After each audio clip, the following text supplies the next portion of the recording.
बेटा अधर्म आचरण कर रहा है तो बच्चे भी उसका भोगेंगे। बिल्कुल, बच्चा करेगा तो बाप को भी भोगना पड़ेगा, बाप की भी निंदा होगी, उसको भी गालियां मिलेगी, समाज में उसको सर नीचा करना पड़ेगा।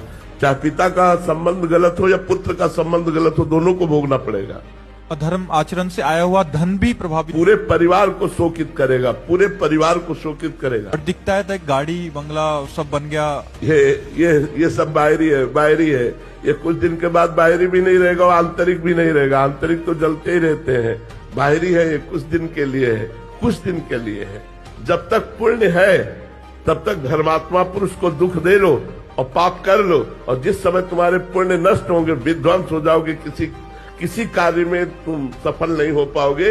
अभी तुम्हारे पुण्य है, इसलिए सफलता दिखाई दे रही। पर जी पापाचरण वालों को तो समझ आया, बट ये जो धर्म आचरण कर रहे हैं फिर भी दुखी हैं, इनका क्या रहस्य? पूर्व जन्म के जो पाप है, अब उनके पाप का जो क्रम लागू हुआ है वो नष्ट हो जाएंगे।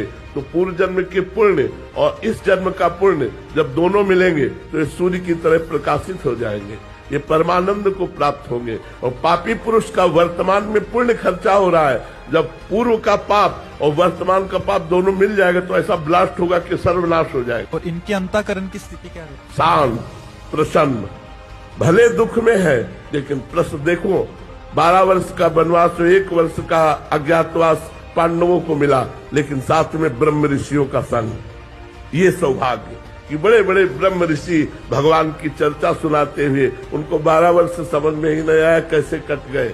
बाहरी कष्टों की परवाह नहीं करते धर्म में चलने वाले ये अधर्मिक पुरुष लोग थोड़ी देर के लिए बाहरी सुखों को भोगते हैं और अंत में महादुख को प्राप्त होते हैं।